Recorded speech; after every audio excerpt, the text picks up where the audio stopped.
ഇന്നൊരു organising day ആണ്. അതായത് നമ്മുടെ ലാബിലുള്ള കുറേ ഗ്ലാസ് വെയർസൊക്കെ അത് കുഴഞ്ഞ് മറിഞ്ഞൊരു ബോക്സിൽ കിടക്കുന്നുണ്ടായിരുന്നു. അപ്പോൾ അതെല്ലാം ഒന്ന് ഓർഗനൈസ് ചെയ്ത് വെക്കാമെന്ന് വിചാരിച്ചു. അപ്പോൾ ഈ ഒരു ബോക്സിൽ ബോയിലിംഗ് ട്യൂബ്സ്, ജെൽദാൾ ഫ്ലാസ്ക്, പിന്നെ ഡിസ്റ്റിലേഷൻ യൂണിറ്റ്സ്, അങ്ങനത്തെ കുറേ ഗ്ലാസ് വെയേഴ്സ് ഉണ്ട്. ബ്യൂററ്റി, പിപ്പറ്റി ഒക്കെ മിക്സായി കിടക്കണം. അപ്പോൾ എല്ലാം ഒന്ന് സെപ്പറേറ്റ് ബോക്സിലാക്കി ഓർഗനൈസ് ചെയ്ത് വെക്കാമെന്ന് വിചാരിച്ചു. ഈ സൈഡിൽ കൂടെ പോകുന്നതാണ് ഈ ലാബിലെ കെമിസ്ട്രി. അപ്പോൾ അതിൻ്റെ ഇടയിൽ കൂടെ ഞങ്ങളൊരു സ്ഫോടനമൊക്കെ നടത്തി. അതിൻ്റെ പുകയാണ് ഈ മേലെ കാണുന്നത്. അങ്ങനെ എല്ലാം ഓർഗനൈസ് ചെയ്തു. ഇതിൽ നമ്മൾ ടെസ്റ്റ് ട്യൂബൊക്കെ വെച്ചിട്ടുണ്ട്.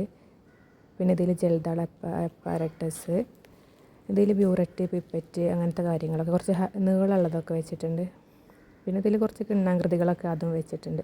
പിന്നെ മൊത്തത്തിൽ ഇന്ന് എല്ലാം ഒന്ന് ഓർഗനൈസ് ചെയ്ത് വെച്ചിട്ടുണ്ട്.